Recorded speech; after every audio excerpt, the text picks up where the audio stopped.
নমস্কার বন্ধুরা, daily life with Dipa চ্যানেলে আপনাদের সকলকে ওয়েলকাম।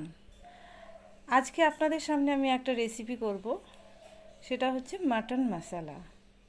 মাটন মশলা কী করে করতে হয় সেটা আপনাদেরকে বলছি। প্রথমে কিছু মাটন নিয়েছি আমি, এবং মাটনটাকে ম্যারিনেট করে নিচ্ছি।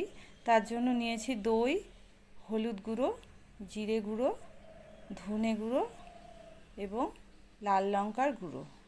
তার সঙ্গে কিছুটা সর্ষের তেল দিয়েছি এবং কিছুটা লবণ দিয়েছি। প্রথমে আমি এগুলো সবই অল্প অল্প করে দেব, কারণ রান্নার সময় আমি আর একবার এই মশলাগুলো দেব। এবার আমি মাংসটাকে খুব ভালো করে মাখিয়ে নেব এবং ম্যারিনেট করে রাখবো।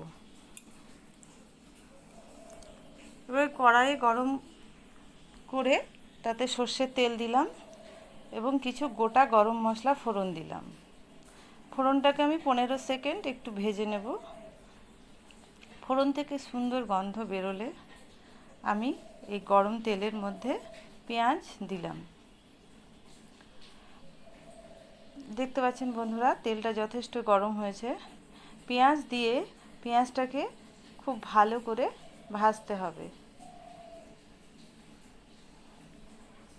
পেঁয়াজটাকে গোল্ডেন ব্রাউন করে ভাজতে হবে এবং পেঁয়াজ ভালো করে ভাজা হয়ে গেলে তারপরে আমি এর মধ্যে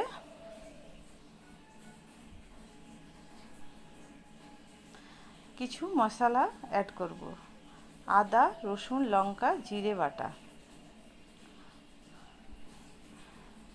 আদা, রসুন, লঙ্কা, জিরে বাটা দিয়ে এবার ভালো করে আমি মশলাটাকে ভাজবো এবং ওই মশলা বাটা কোটোটা ধুয়ে কিছুটা জল দেব, যাতে মশলাগুলো না পুড়ে যায়। এবার মশলা কিছু অ্যাড করব। একটু হলুদ গুঁড়ো, একটু লঙ্কা গুঁড়ো, ধনে গুঁড়ো, জিরে গুঁড়ো দিলাম। দিয়ে মশলাটা ভালো করে কষাবো। দেখতেই পাচ্ছেন বন্ধুরা, মশলাটা খুব সুন্দর করে কষানো হচ্ছে। এবার আমি এর মধ্যে কিছুটা লবণ অ্যাড করলাম। লবণ অ্যাড করার পরে ভালো করে মশলাটাকে আরও নাড়াচাড়া করে কষাতে হবে। এইবার আমি মাংসগুলোকে দিলাম। ম্যারিনেট করে রাখা ছিল মাংসটা 2 ঘন্টা। এবার মাংসগুলোকে অ্যাড করে ভালো করে হাই হিটে নাড়তে হবে। মাংস যখন প্রথম আমরা কড়াইয়ে দেব, তখন গ্যাসের ফ্লেমটা হাই হিটেই রাখতে হবে, কারণ এই সময় মাংস দেওয়ার পরে মাংসর থেকে জল বেরোবে। মাংস দেওয়ার পরে আমি 3 থেকে 4 মিনিট হাই হিটে খুব ভালো করে মাংসটাকে নাড়াচাড়া করব। এবার আমি একটা ঢাকনা দিয়ে ঢেকে দিলাম।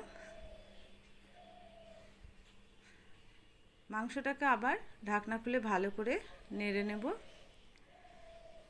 দেখতেই পাচ্ছেন বন্ধুরা, মাংসটা খুব সুন্দর করে কষানো হয়েছে এবং মাংসর থেকে যে জল বেরিয়েছে সেই জলেই মাংসটা রান্না হচ্ছে। আমি কোনো রকম এক্সট্রা জল এখনও দিইনি মাংসতে। মাংস খুব ভালো করে কষানো হচ্ছে।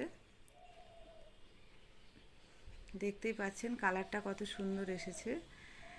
আচ্ছা, মাংস কষানো হয়ে গেলে আমি এর মধ্যে এবার কিছুটা জল অ্যাড করলাম। জলটা সবসময় গরম জল দেবেন। গরম জল দিলে মাংসের স্বাদ সবসময় ভালো হয়।